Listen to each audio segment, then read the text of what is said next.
रामकृष्ण हरी. श्रावण महिन्यातल्या चिंतनमालेमध्ये जगद्गुरू श्री संत तुकाराम महाराजांच्या गाथेतील निवडक अभंगाचं चिंतन आपण करतोय. चिंतनासाठी आज घेतलेला अभंग असा आहे. अर्भकाचे साठी पंते हाती धरली पाटी, तैसे संत जगी क्रिया करुणी दाविती अंगी. बालकाचे चाली माता जाणूनी पाऊल घाली, तुका म्हणे नाव जनासाठी उदकी ठाव. खूप सुंदर अभंग आहे. महाराज संतांचे गुण सांगतायत. संत कोण असतात हे या अभंगातून सांगतायत. महाराज अभंगाच्या पहिल्या चरणामध्ये म्हणतात की अर्भकाचे साठी पंते हाती धरली पाटी, तैसे संत जगी क्रिया करुणी दाविती अंगी.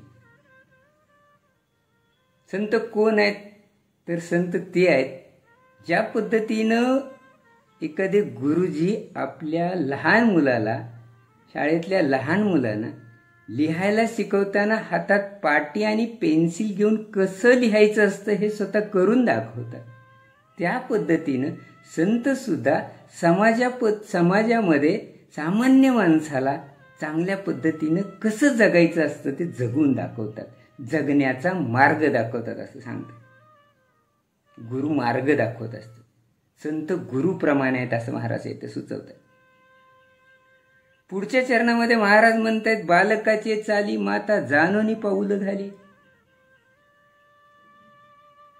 महाराज म्हणतात आई आपल्या लहान मुलानं पहिलं पाऊल टाकताना किंवा सुरुवातीला चालायला जेव्हा बालक शिकतं आणि तुरुतुरु पळायला लागतं तेव्हा स्वतः सुद्धा त्या बाळाप्रमाणे लहान होऊन जाते आणि त्याच्याबरोबर आपण सुद्धा हळूहळू पाऊल टाकते. आई होता आलं पाहिजे असं सांगतायत महाराज. आणि त्या पुढच्या चरणात महाराज म्हणतात तुका म्हणे नाव जनासाठी उदकी ठाव. तिसरं उदाहरण देताना महाराज म्हणतात की संत तसे असतात कसे, ज्या पद्धतीनं नाव स्वतः पाण्यात आपल्याला स्वतःला बुडवून घेते, स्वतः आधी पाण्यात उतरते आणि मग त्याच्यामध्ये इतरांना बसवून घेऊन नदीच्या सागराच्या पलीकडे पोहोचवते.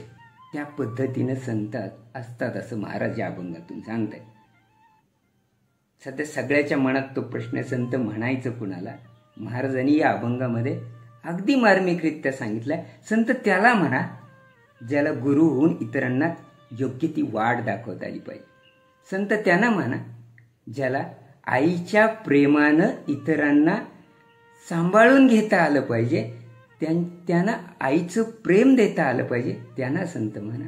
आणि तिसरी गोष्ट सांगितली आहे संसार सागरातून पलीकडं पहिलं तरी पोहोचवण्याची क्षमता असलेल्या नावेची क्षमता ज्या माणसामध्ये आहे त्याला संत म्हणा.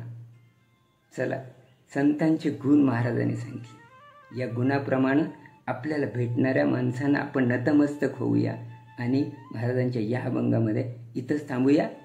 रामकृष्ण हरी.